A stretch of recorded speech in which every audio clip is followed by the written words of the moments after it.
आज ମୁଁ ଆପଣମାନଙ୍କ ପାଇଁ ଆଣିଛି ଅଣ୍ଡା ଭୁଜିଆ ରେସିପି। ଆପଣ ଅଣ୍ଡା ଭୁଜିଆ ତ ବନାଉଥିବେ, କିନ୍ତୁ ଥରେ ମୋ ଷ୍ଟାଇଲରେ ବନାନ୍ତୁ, ଦେଖିବେ ବହୁତ ସୁଆଦିଆ ଲାଗିବ। ଆପଣ ଭାତ, ରୁଟି, ପରଟା ସବୁଥିରେ ଖାଇପାରିବେ। ବେଶୀ କରି ଏଇ ଅଣ୍ଡା ଭୁଜିଆ ରେସିପିଟି ରୁଟି ସାଙ୍ଗେ ଖାଇଲେ ଖାଇବାକୁ ବହୁତ ବଢ଼ିଆ ଲାଗିଥାଏ। नमस्कार ममता किचन ओडिया को आपण समस्त को अनेक अनेक स्वागत। आपण जदि मो चैनल नुआ अच्छा तेज लाइक शेयर सब्सक्राइब करेंगे। जदि इंस्टा कि फेसबुक पेज रे देखुं तेज फॉलो तो निश्चिंत करेंगे। तो ये चलतु देखी ना आज रेसिपी। आज अंडा भुजिया रेसिपी मुझे दुईटा मीडियम साइज पियाज को छोट छोट करके काटिकी रखी नहीं। किसी धनिया पत्र नहीं 8-10 गला रसुण को सेमती छोट छोट करके काटिकी रखी नहीं। दुईटा कंचा लंका नहीं फाड़े कैप्सिकम को छोट छोट करके काटिकी रखी नहीं। गोटे मीडियम साइज टमाटो को मध्य छोट छोट करके काटिकी रखी नहीं। तो मुझे अंडा नहीं 5टा अंडा मुझे नहीं।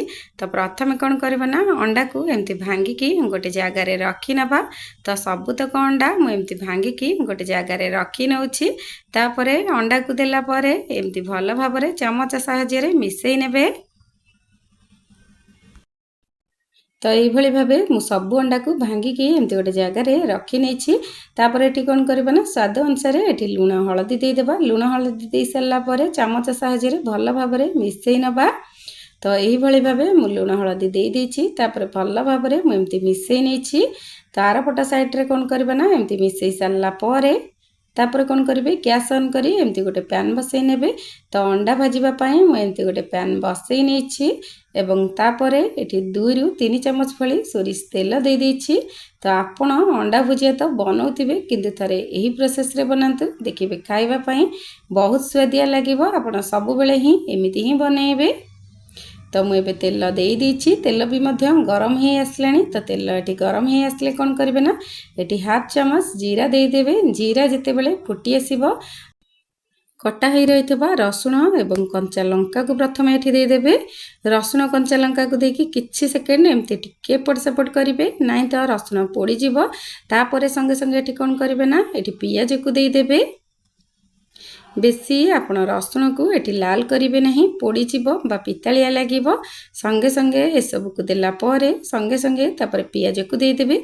पियाज को सेमती देकी किछि सेकेंड टिके एपट सेपट करि नेबे।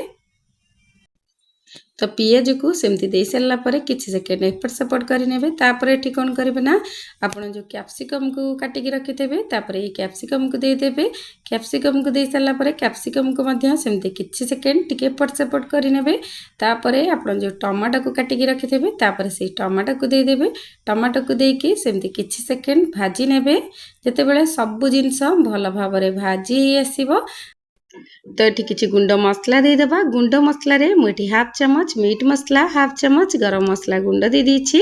तो ये गुंड मसला को देकी एमती टिके एपट सेपट करि नेबे। तापर कौन करेंगे ना एठी आपण चाहिए लंका गुंड दे पारिबे। तो मुझे जेहेतु कंचा लंका दे दीछि, कंचा लंका राग होइते सेति कौनसी मुझे लंका गुंड ऐड करी नहीं। आपण जदि चाहूथिबे लंका गुंड देबा पई ताले एठी देई परिबे। तो एमती गुंड मसला को देला पर टिके एपट सेपट करि नेबे। आ भितर तो भल भाव हमर परिबा गुड़िक मसला बा भाजी ही जाइछि। तो एबे कौन करिबा ना आपण जो अंडा को एमती मिसैकी रखिथिबे सेही अंडा को एठी देई देबा।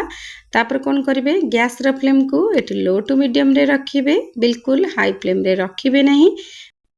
तो ये अंडा को देला पर संगे संगे एपट सेपट करेंगे नहीं, किसी सेकेंड रही रहीकि आपण एमती एपट सेपट करेंगे। देखिए आपणकर अंडा भुजिया ये परफेक्ट ही बनब।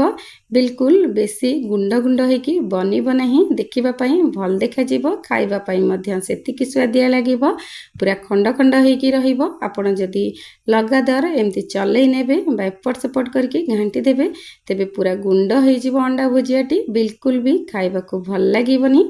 एमिति कौन टिके छाड़ी छाड़ी की जदि भाजिबे पूरा गोटा गोटा होगी रहिबो, खाइबा भल लगिबो। तो आपण एमती टिके टिके मझिरे छाड़ी नौथिबे एवं मझिरे मझिरे एमती टिके एपट सेपट करि नौथिबे, देखिबे बहुत बढ़िया बनिबो। तो मु आपनकु जेमती देखौछि आपण सेमती ही बनातु। देखंतु आ भितरे केते सुंदर देखा जाउछि, खाइबा पई मध्य सेतिकी स्वादिया लागुथिला। देखंतु पूरा खंड खंड होइकी ही रहिछि जदि आपण प्रथमରୁ चलै देबे तेबे पूरा गुंड होइजिवो देखिपा पई तो भल लागि न थाए खाइबा पई मध्य भल लागिबनी एमिति गोटा गोटा होइकी रहिबो खाइबा को बहुत बढ़िया लागिबो। तो आ भितरे हेई आसलानी एबे कोन करबा ना एबे लास्ट रे मु एठी किछि धनिया पत्र दे देछि। तो धनिया पत्र को देकी एमिति मिसई नेबे। तो ये हेई आसलानी मुझे गैस ऑफ कर नहीं। तो ये आपणकर ये अंडा भुजिया रेसिपीटी प्रस्तुत हो जाइए। आज ये रेसिपी आपन को केमती लगिला आशा करछि भल लगी आपण को जदि ये रेसिपीटी भल लगी निश्चिंत यही भाव थे रेसिपीटी को ट्राए करंतु एवं केमिति लगिला आपण को अनुभूति निश्चिंत मो सहित शेयर करेंगे। एवं आज ये रेसिपीटी को आपण रुटी संगे ही खातु अधिक बढ़िया लगे। तो आज ये आउ गोटे रेसिपी नहीं कि आपण मानक पाखक आसबि से पर्यंत रहिली नमस्कार।